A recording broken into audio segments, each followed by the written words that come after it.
Nous avons pris acte en Conseil des ministres d'une communication que j'ai faite et qui va augmenter les capacités d'intervention en matière de construction de logements sociaux dans notre pays, puisque nous avons acté le fait de faire appel, y compris aux opérateurs de logements sociaux privés, donc des entreprises privées, qui répondent aux critères sociaux évidemment de construction de logements, que ce soit le coût au mètre carré pour du logement social ou que ce soit la charge foncière.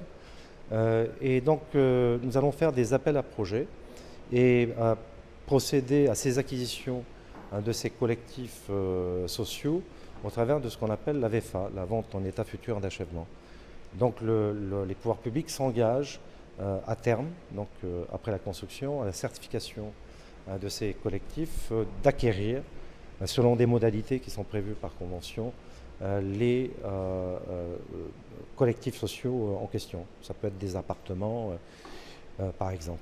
Et notre souhait, c'est d'éviter de créer et de construire de trop grandes concentrations.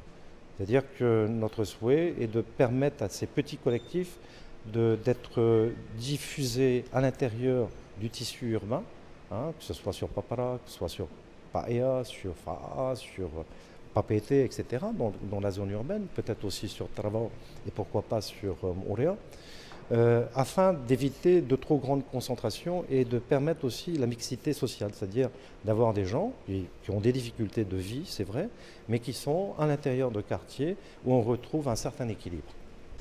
L'OPH continue à augmenter sa production.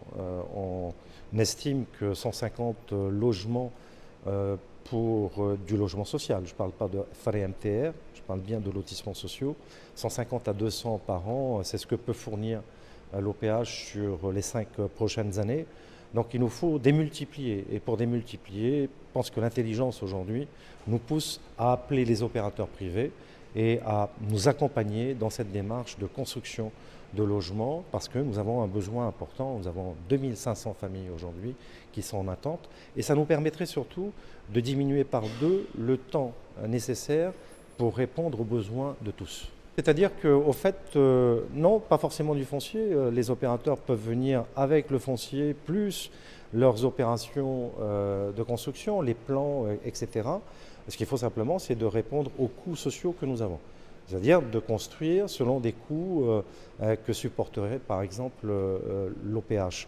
Donc ce sont des acquisitions. Ensuite, ces ensembles immobiliers sont gérés par l'OPH comme on gère les lotissements qui existent aujourd'hui. Donc on le fait particulièrement sur Tahiti, sur Moorea, peut-être aussi sur Raiatea, pourquoi pas, lorsqu'on peut cibler par exemple des jeunes ménages, des couples avec un enfant ou 2 enfants qui ont des difficultés à pouvoir accéder à un logement sur du locatif ou de la location-vente par exemple. Ces îles-là sont les plus intéressées par ce dispositif. Ce sont des milliers d'emplois que nous allons évidemment créer au travers de ce plan de 3000 logements à construire sur les 3 prochaines années, à la fois au travers de l'intervention de l'OPH, l'habitat dispersé, construction de Fare MTR, 500 que l'on peut réaliser cette année, les lotissements construits par l'OPH également au nombre de 150 à 200, c'est beaucoup, et avec l'apport évidemment des opérateurs de logements sociaux et qui sont des entreprises privées, ça représente 200 plus 200 avec les OLS qui existent aujourd'hui, ça représente 400. Donc ce sont plusieurs milliers, je ne peux pas vous dire au chiffre juste, mais ce sont plusieurs milliers d'emplois. Et ce qui est bien, c'est que nous sommes dans le domaine du bâtiment et aussi des travaux publics. Donc ce sont des financements que l'on va retrouver dans le tissu économique de notre pays. E paromau e whanohora api te ie, e ha te tumu no te mea, ia hio mai te i tātou i te imhana no te haamau i te mo lotismo tā tātou i te nei, no te patu te monhor ato tiare, ai tue e parau nei no te mowhare te me ta e tara. Trarai ni e te parau no te monhor ato tiare e patu hia nei, nene he parau e piti hanere, e hanere pā ohuru, piti hanere no whare hamahia nei i te matahiti me o te mai te pō pe ashu. Mei te mea i te tātou hare ini ai hoi whaito inia tata e piti pa i tātou e pro tātou e tata e piti tātou te numera. I tā te me e titau tātou mō te tivira. Ia nene rātou e horo mai tō rātou rima no te tauturu e patu i te mau a nhora tō tiare o te tiehia nei te nuna ai te mahara. E te whai api i rutoi te iehi ora i te mei te tātou, e pihia te mo te iete, e nā te hauwhenua, te haunui, nā rutoi te ope ash e ho mai i te ie mau nhora api e patuhia i te mo te iete tivira.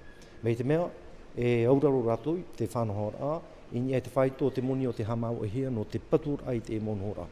E te whai iau hia rutoi te hiora api, nenhe hamani hoi ahoru, anō nhora i rutoi tra ere, piti ahoru anei, toru ahoru anei, i hara tātou hari te tei whaito mai te hia rutoi te mo lotis mo rarhei, piti hanere, pā ahoru no nhora. I riro tra e hawhiwhir a te ora au te moutua whare, o rutoi mo tau mani nei. Te mea e tito hia, ia patu tātou rutoi te iarea te me e toru mo te heiti. Pā hanere no whare ante e, hoi hanere pā ahoru, piti hanere, no nhora ato tiare me roto mai te pō pe ash. E nārtoi te e mo te api, e piti hanere te ohoa no whare tā rātou ne hamani i rutoi tō e mo te heiti. Haramai ei te e mo OLS privet ohoa tā tātou e whāro i tō rātou parau. No te e ia mau tua whare tini ar i tā rātou moni awa i ni ai tara whaito e piti hanere o rutoi tō e mo te heiti. E mei te me te i o tātou, tini a tātou e te whaito ho e tau tini no whare i mo te heiti ato.